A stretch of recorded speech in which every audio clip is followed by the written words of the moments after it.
Am I the antagonist for finding out a dark family secret and refusing to give up learning my family's native language? My family is originally from Portugal, but my parents moved to the United States in their 20s for university and have remained here ever since. I am 16 years old and I dislike the fact that I can only speak one language. When my siblings and I grew up here, we asked our parents multiple times to teach us Portuguese, but they refused, saying it was unnecessary and might hinder our English proficiency. I also asked my parents to get me software to learn Portuguese, but they always refused, claiming that I should focus on school instead. As we got older, my siblings lost interest in learning Portuguese. However, when I turned 14, I started using websites like Duolingo, Mango Languages, and other free platforms to learn Portuguese. When I turned 15, I started speaking to my parents in Portuguese, which surprised them because I had kept it a secret for a few months. They told me to stop learning Portuguese and to only speak English, but I refused. I explained to them that I wanted to learn Portuguese and asked for their help. They dismissed me as a spoiled child and refused to communicate with me in Portuguese. I think they are now frustrated because they used to discuss things in Portuguese so that my siblings and I couldn't understand them. They still do this, but now they have to speak quickly or use coded phrases that are difficult for me to decipher. To further my Portuguese skills, I made online friends from Portugal, Brazil, Angola, Cape Verde, and East Timor. In exchange for their help with Portuguese, I taught them English, and we would have Skype calls and play video games together. Sometimes we would spend long hours playing games, which annoyed my parents. They claimed I was wasting my time, and we would argue about it. I would tell them that I wouldn't have to waste my time learning Portuguese if they had simply taught me in the first place. In response, they would rant about my ingratitude and how difficult their lives were in Portugal during the dictatorship, even though they were born in the late 60s and early 70s, so they didn't experience it firsthand. The final straw came when I started reaching out to family members I have in Portugal.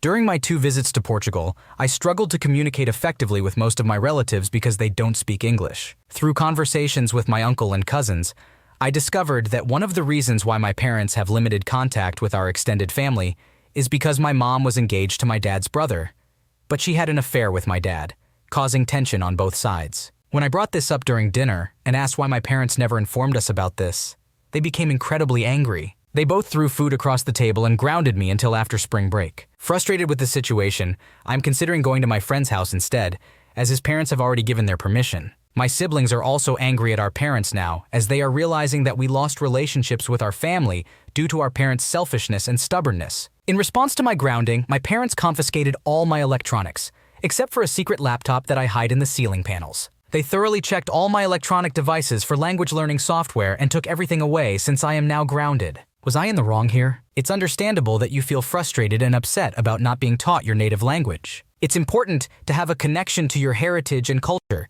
and it seems like you're taking the initiative to learn Portuguese on your own. Your parents' refusal to support your efforts and their anger towards your interest in your family's history are unreasonable. It's understandable that you would be hurt and angry upon discovering the truth about your parents' past actions, especially since it has affected your relationships with your extended family. It might be worth trying to have a calm and honest conversation with your parents about your feelings and the importance of your heritage to you. Am I the antagonist for not making my niece returns the figures she won in a poker game? I'm currently taking care of my niece Tina, 9 years old, while my brother is out of town for work for a month. I work from home, so I temporarily moved to my brother's house to look after her. Tina's mother passed away, but her maternal grandparents live in the same neighborhood. My brother informed me that they visit the grandparents weekly, and sometimes Tina will play with her cousins as her aunt and uncle also often visit her grandparents. Tina has plenty of toys and is usually tidy, so I am not aware of all the toys she has. Just a few hours ago, Tina's aunt Wendy came by with her son Bill, 9 years old, and asked Tina to return some figures that belonged to her stepson. I asked Tina to return them,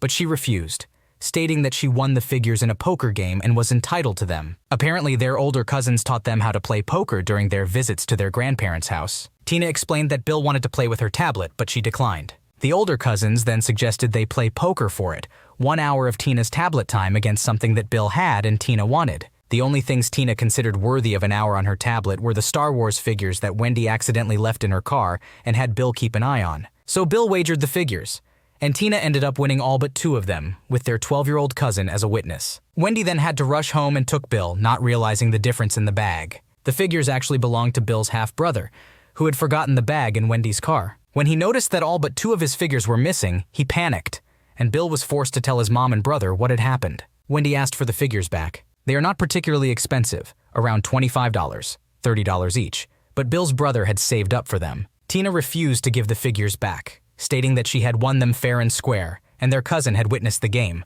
Wendy argued that a child's poker game should not be responsible for the loss of actual property and that Tina needed to return the figures. I offered to call my brother, but his coworker answered and informed me that he was in a very important meeting and could not be disturbed by anyone not directly involved. Since my brother had forgotten his phone, he would be unreachable until the meeting was over in 6 or 7 hours. I left a message asking him to call me back regarding the situation. I told Wendy that we would have to wait for my brother to make a decision. In the meantime, Tina would keep the figures unless her father said otherwise. Wendy stated that she didn't have 6 hours to wait and believed that I should see how unfair the situation was and make Tina return the figures. Once again, I refused to force Tina, stating that I personally believed she had earned the figures and only my brother could make her return them. Wendy called me an asshole for stealing and, as she couldn't wait any longer, took her son back home, mentioning that she would call later. Am I the asshole? You are currently taking care of Tina while your brother is out of town, and you respect Tina's right to keep the figures since she won them fair and square in a game that was witnessed by their cousin. It is understandable that Wendy would want the figures back, as they belong to her stepson, but it is not your place to make Tina return them. You made an effort to contact your brother to get his input and informed Wendy that his decision is necessary to resolve the situation. While Wendy may be frustrated and pressed for time, it is not fair for her to expect you to intervene and force Tina to give back the figures without your brother's approval. However, it would be advisable to keep the lines of communication open with Wendy and your brother to find a resolution that works for everyone involved. Am I the antagonist for posting about my birthday and not my friend's wedding? My friend recently got married. We've been friends for a few years now, and although we're not best friends, we are part of a larger friend group and hang out a few times a month. She had a very large wedding with a big bridal party. Fortunately, I wasn't a bridesmaid because she has a lot of high school and college friends. However, I was invited to the bachelorette party. I declined the invitation because it involved bar hopping in Nashville, and I no longer drink. Additionally, her wedding was already a destination, Caribbean, and I couldn't afford both trips. Coincidentally, her wedding fell on the same day as my 30th birthday. I wasn't bothered by this since being in a tropical place for my birthday seemed cool, and many of my friends were also invited, giving me the opportunity to celebrate with them. Last year, when the bride realized she had booked her wedding on my birthday, she seemed apologetic and requested that I celebrate the day before or after, rather than on her wedding day. I didn't have an issue with that. I don't use social media much because I used to compare myself too much, but in the past year, I focused on self-improvement, and I feel more confident about my appearance than ever before. I bought a beautiful dress for the wedding and felt amazing in my own skin for the first time.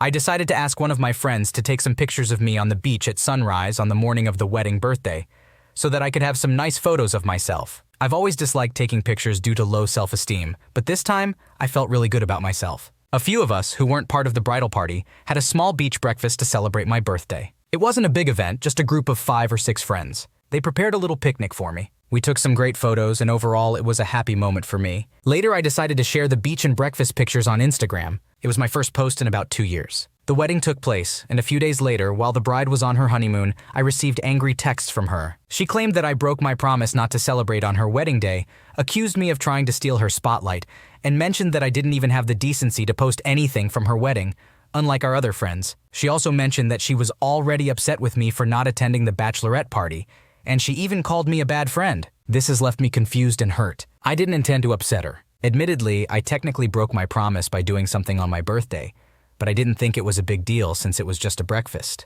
Am I the jerk in this situation? You had previously agreed to celebrate your birthday before or after the wedding day, which was a reasonable request. However, you had a small birthday breakfast with a few friends, which does not take away any attention or spotlight from the bride on her wedding day. Your intention was not to steal her thunder or make her upset, and it seems like she may have overreacted. You were simply sharing your own personal joy and happiness with your friends and followers on social media. Furthermore, it should not be expected of you to post about her wedding on your social media if you were not a part of the bridal party or had any other significant role in the event. Everyone has the right to choose what they want to share on their own social media platforms. It's understandable that the bride may have been stressed or emotional during her honeymoon, but taking it out on you and calling you a bad friend is unfair. Communication is key, and it would have been better for her to express her concerns or disappointment in a calmer manner. In conclusion, you did not intentionally do anything wrong or hurtful. Your friend's reaction seems to be unwarranted, and it's important to remember that you have the right to celebrate your own special occasions without feeling guilty. Am I the antagonist for reporting my sister to CPS and getting her kids taken? I'm a 19-year-old female and the youngest of my siblings. We grew up with abusive and alcoholic parents with no one to help us. This background is important because it shaped who we are today and will help you understand the issues in this post. I witnessed several of my siblings struggling with severe methamphetamine addiction. When I was 3 years old, my second oldest nephew named David was born. He lived with me and my parents, his grandparents, for many years. Eventually, my sister, who is 33 years old now, became sober and capable of taking care of him. So David moved back with her when he was 10. After a few years, my sister had a few more children, and now she has a total of 5 kids living with her, 7 in total. There is no father figure present, and none of the fathers are actively involved, except for the 2 who don't live with her. After appearing sober since regaining custody of David, my sister started disappearing for days on end once again. I wasn't old enough to recognize this behavior when she was previously using, but now I knew what she was doing. Usually, she would leave David to watch the other kids while she went on benders. My parents seemed completely unaware of what was happening, or perhaps they just didn't want to believe it was happening again. As for me, I was furious. Firstly,